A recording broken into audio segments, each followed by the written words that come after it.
Hi guys, it's me, Karen K. Gusto ko lang magbigay ng clarifications and probably correction na rin for my previous video in regards with Ilyas and his band's US visa. I think I've also stated na may visa na sila but it's just in the stamping. Apparently, yung current development ngayon is they are still scheduled for the visa interview sa US Embassy Manila.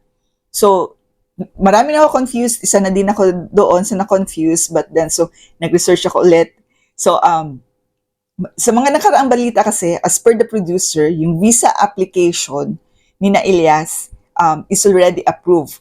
So, and some people think, ibig sabihin nun is may visa na sila.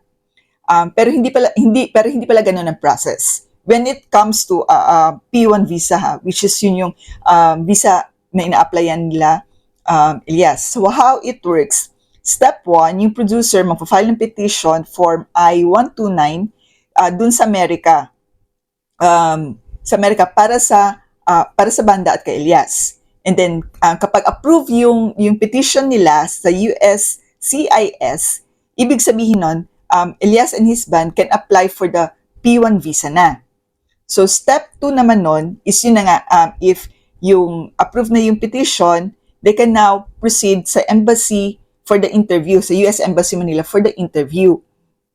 After yan yung petition approval, kailangan pa rin pumunta ni na Ilyas at yung mga kabanda niya sa US Embassy for their visa interview and for the assessment. Kailangan din talagang makita sila, no? And then step 3 nun, if during the interview the consul have kumbaga approve their application ni na Ilyas or during the interview okay naman ang kinalabasan, that's the time na maiiwan yung kanilang passport sa US Embassy for the visa stamping. They would also know immediately kasi ako nung nag-apply ako, malalaman ko din agad if approve or disapprove ako. If they ask na maiiwan yung passport mo, that means approve yung visa application mo. So, visa stamping na lang nun, and then ipapadala nila through courier yung yung passport mo with the visa. So, yun siya. I think based from what I've read in yung sa mga Facebook post, confirm yata yung September 15 schedule nila na interview. Kaya as of now, yung petition pa lang yung approve, pero the visa stamp, hindi pa. So, after September 15 pa yan siya malaman.